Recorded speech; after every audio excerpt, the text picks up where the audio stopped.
আজকে তোমাদের সাথে শেয়ার করব ডেজার্টের রেসিপি।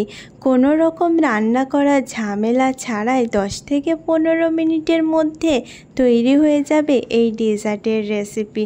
অল্প সময়ের মধ্যে বানাতে চাইলে এই মিষ্টির রেসিপি একবার ট্রাই করাই যায়। এটা বানাতে এখানে নিয়ে নিয়েছি হাফ কাপ দুধ, তার সাথে অ্যাড করব 1/4 কাপ চিনি।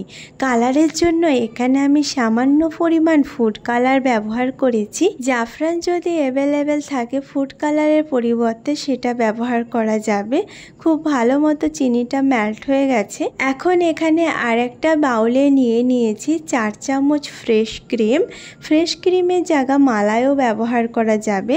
তার সাথে এখানে নিয়ে নিয়েছি 4 চামচ চিনি, আর এর সাথে অ্যাড করব 2 চামচ গুঁড়ো দুধ, মিল্ক পাউডার, আর খুব ভালোভাবে ফেটে নেব।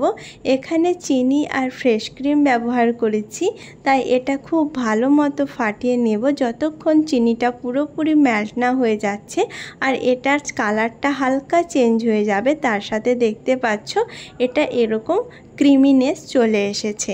এখন এর মধ্যে অ্যাড করব বাদাম। এখানে আমি নিয়েছি কাজু আর আলমন্ড কুচি, যেটা এর মধ্যে অ্যাড করছি আর আরও একবার ভালোভাবে মিক্স করে নিচ্ছি। এখন এই ক্রিমের স্টাফিংটা রেডি হয়ে গেছে, এটাকে সাইডে রেখে দিচ্ছি। এখানে আমি নিয়ে নিয়েছি স্লাইস ব্রেড। ব্রেডগুলো রাউন্ড শেপে কেটে নিচ্ছি। এখানে আমি রাউন্ড শেপে ডেজার্টটা বানাচ্ছি, তবে যে কোনো শেপে এই ডেজার্টটা বানানো যাবে। রাউন্ড শেপে বানালে এটা দেখতে অনেক ভালো লাগে। দুটো ব্রেড লাগবে একটা ডেজার্ট বানাতে। এখন যে ক্রিমটা বানিয়ে রেখেছি একটা ব্রেডে খুব ভালো মতো ক্রিমটা লাগিয়ে নিচ্ছি।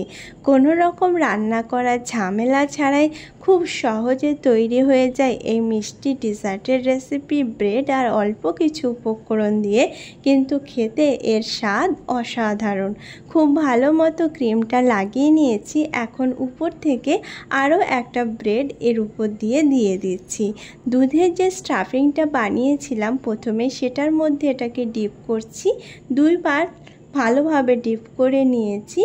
এখন এটার মধ্যে অ্যাড করব কোকোনাট, আর এখানে আমি নিয়ে নিয়েছি ড্রাই কোকোনাট। আর ড্রাই কোকোনাটটা দিয়ে খুব ভালোভাবে এটাকে চারিপাশটা লাগিয়ে নিচ্ছি।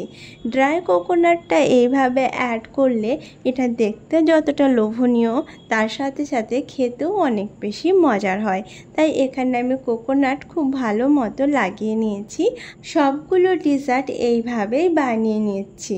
এটা যাতে দেখতে আরও বেশি সুন্দর লাগে তার জন্য এখানে দিয়ে দিয়েছি সামান্য পিস্তাগুলো গ্রেট করে নিয়েছি, আর তার মধ্যে এখানে দিয়ে দিয়েছি চেরি।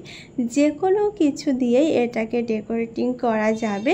খুব সহজেই তৈরি হয়ে গেল ব্রেডের এই মজার ডেজার্ট রেসিপি, কোনো রকম রান্না করা ঝামেলা ছাড়াই।